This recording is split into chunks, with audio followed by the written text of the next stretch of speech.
Nityananda. My name is Ma Nitya Kailasananda. I'm a monastic member of Kailasa. Today I'm speaking not just as a monk of Kailasa, but as a voice for the truth. A truth that has been deliberately twisted by the anti-Hindu media like Times Now. Recently, Times Now published a completely false and malicious article accusing the United States of Kailasa and our spiritual leader, the Supreme Pontiff of Hinduism, Sri Nityananda Paramashivam, of defrauding indigenous tribes in Bolivia. This claim is a lie, a continuation of their colonist Hindu-phobic narrative. In this video, we will dismantle their disinformation piece by piece. But before we begin, let me tell you who I am, because I'm not what Times Now tried to portray. I was a highly educated, successful professional in my previous life. I hold 2 master's degrees in science and engineering from prestigious Swedish universities. I worked as a professional purchase engineer in the global renowned Swedish multinational firm. I had everything society calls success. But something deeper caught me.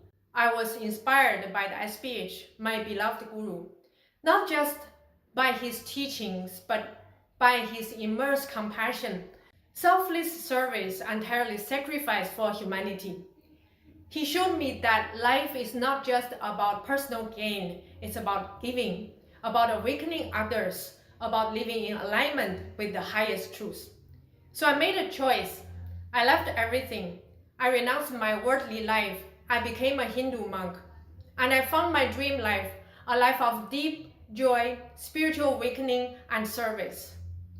Every day I grew, I expanded, I evolved through the continuous blessings, initiations, and guidance of the SPH. But I also woke up to something darker, something most people cannot even imagine. The brutal, silent persecution of Hindus. As someone who once lived a normal Western life, it was shocking to discover how deep and systematic this persecution is, especially towards the SPH and my fellow sannyasi brothers and sisters.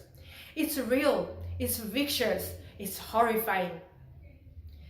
And I never imagined I would become a target myself just because I chose to live a spiritual life. But the worst nightmare came true. In Bolivia, I was kidnapped, held at gunpoint, threatened, detained, manhandled, and illegally expelled, alongside 70 other innocent female monks. No crime, no hearing, no conviction, just raw, unlawful force done by the Bolivia immigration and police, but driven by the Hindu-phobic propaganda from media outlets like Times Now. Hindu-phobic media like you, Times Now, ruined my dream. You shattered my peace.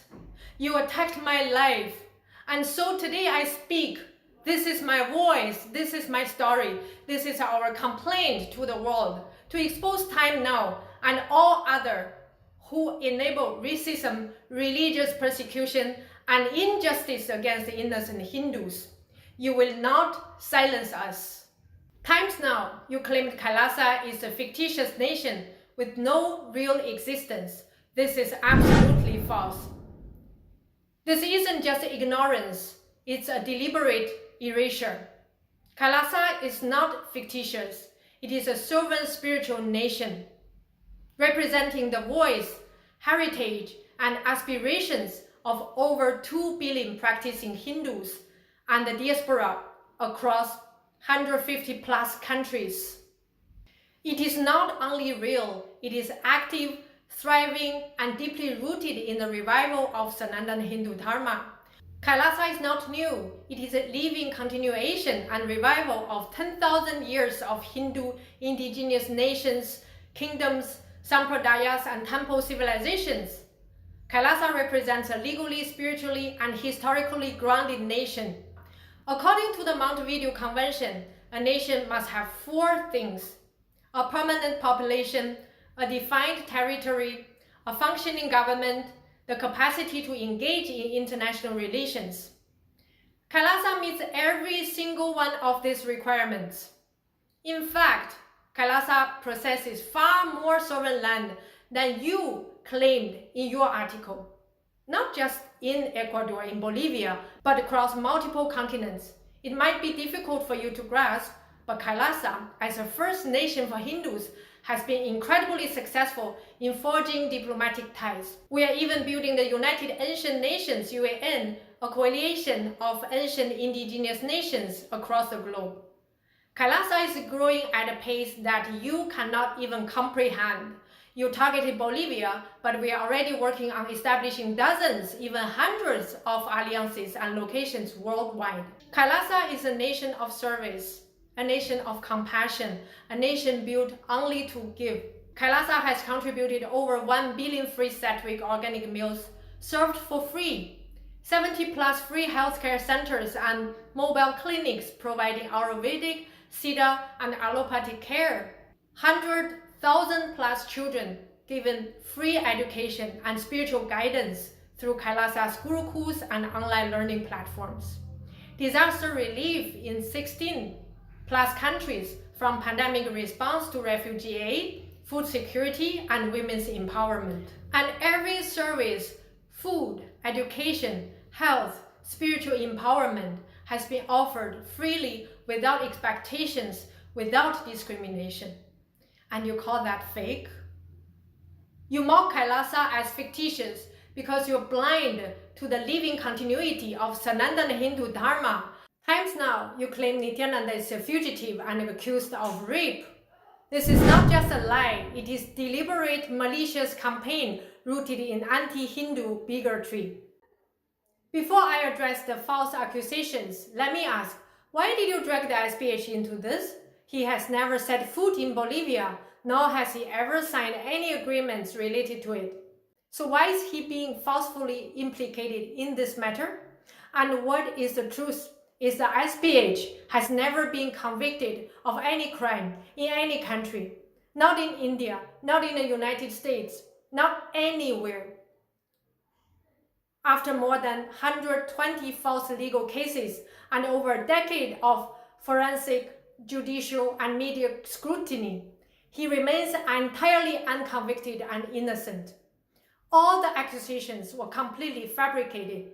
The United States court found the main conspirator guilty of fraud, extortion, and perjury, fining over 500,000 US dollars.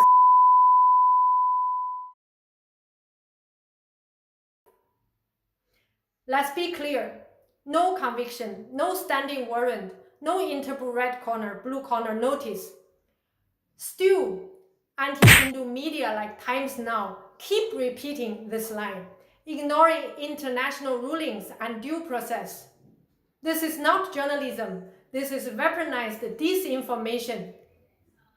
The same persecution happened in Bolivia. Kailasa-affiliated volunteers, including 18 women, were kidnapped by Bolivian immigration without charges, trial, or warrant.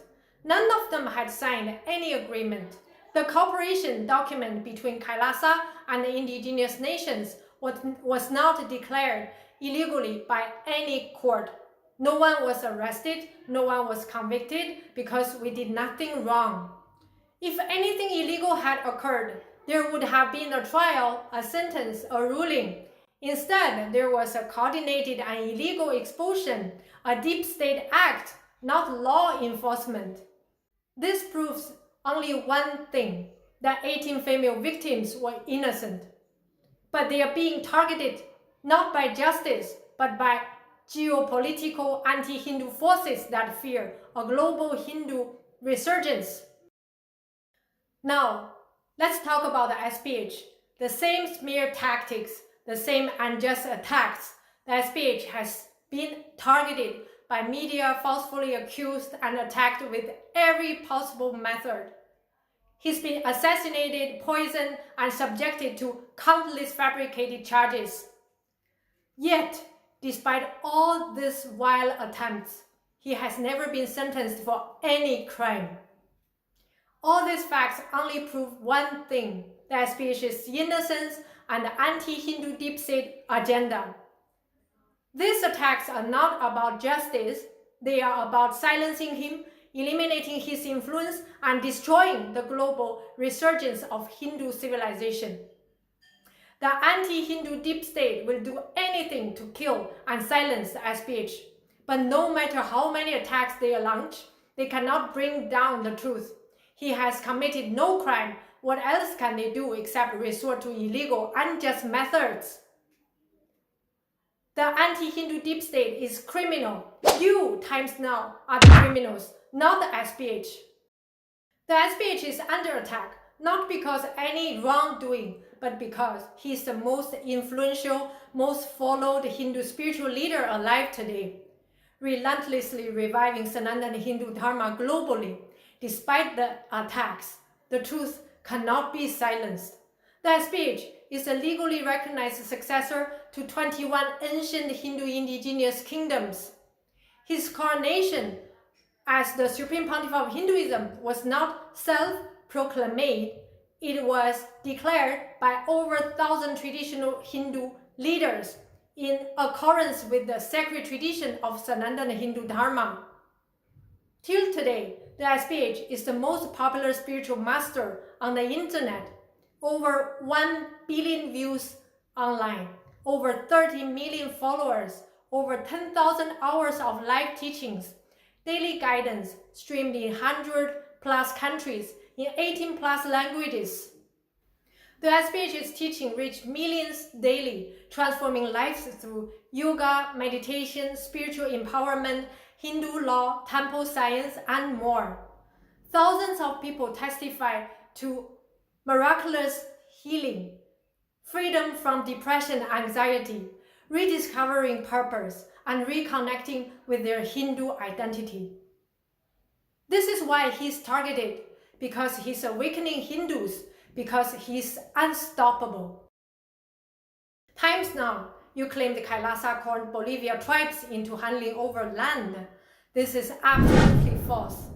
This is not just factually wrong, it is a malicious lie, a targeted attack, and part of a deliberate campaign of religious persecution.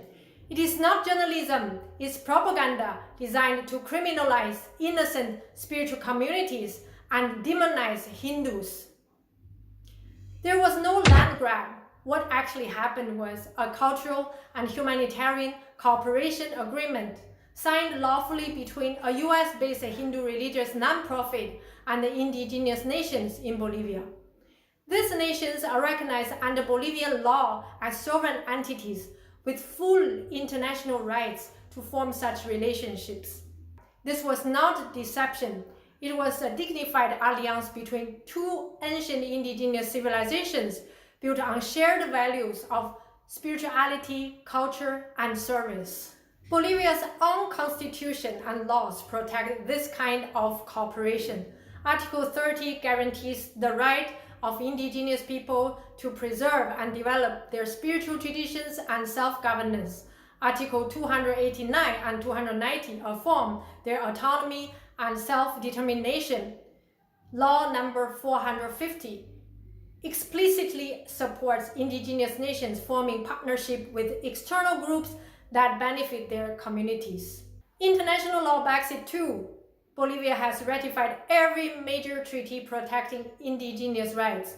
Article 36 of UN Declaration on the Rights of Indigenous Peoples affirms that indigenous peoples have the right to maintain spiritual, cultural, and social relations across borders, including with other peoples, and states are obligated to actively support and protect this right.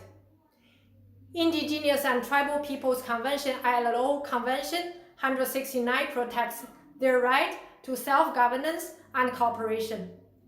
American Declarations on the Rights of Indigenous Peoples, ADRIP, adopted by the Organization of American States, OAS. It recognizes indigenous sovereignty, legal identity, spiritual freedom, and cross-border alliances. Therefore, the agreement signed with the indigenous nations was protected both nationally and internationally. Times Now Did you even read the Bolivian Constitution? Did you study Article 30, Article 289, Article 290? Did you read law number 450? No, you didn't. Did you read actually the agreement? Again, no. But you still run a smear campaign. Why? Because you are not interested in the truth. You don't care about facts.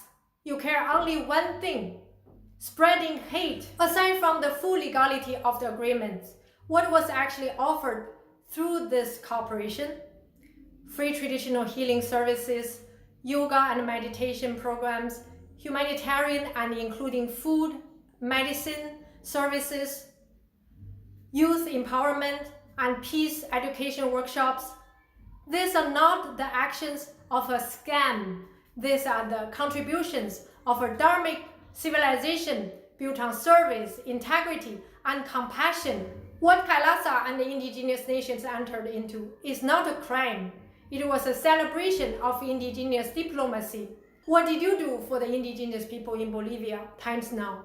Do you even care about them really? And yet, you attacked Kailasa, who is really offering them support, with lies, with colonialist arrogance. What you did times now was not just anti-Hindu, it was anti-indigenous. And your lies contribute to nothing less than cultural erasure and spiritual genocide. We will not be silent. We will speak for the truth, and the world will see you for what you are. We demand you times now, the Hindu-phobic deep state media, the immediate retraction of every false, defamatory, and Hindu-phobic article you have published against the SPH, against Kailasa, and against the sacred sovereign alliances with indigenous nations like those in Bolivia. The immediate removal of your hate speech propaganda that directly fuels violence, religious persecution, and spiritual genocide against the Hindus and the indigenous peoples across the world. A public apology for the lies you printed, the fear you incited, the trauma you triggered, and the deep psychological and cultural damage you inflicted on innocent spiritual women, children, and communities. And let this be known, this is not just a request, this is a formal notice. We will be pursuing legal action against Times Now and every collaborator who contributed to this campaign of hate and misinformation. We will sue you for every act of defamation, for every incitement on hatred, for every crime of delegitimizing Hindu spiritual sovereignty. You will be held accountable in the courts, in the media, and in the conscience of the global community. And remember this, you can try to erase a headline, but you cannot erase a 10,000-year-old civilization. You can attack a few monks, but you cannot destroy the spiritual army of Dharma. You can mock, lie, and defame, but you cannot stop the unstoppable truth of Hinduism rising again. We are not afraid. We are not alone. We are not going anywhere. Kailasa is a spiritual resurrection of a stolen civilization. We are the voice of 2 billion Hindus, echoing across borders, beyond propaganda, louder than your lies. And to every media outlet, every institution, every anti-Hindu power trying to bury the truth, you have underestimated us. This is the beginning of the end of your era of deceit and the rebirth of Sanatana Hindu Dharma. Nityananda.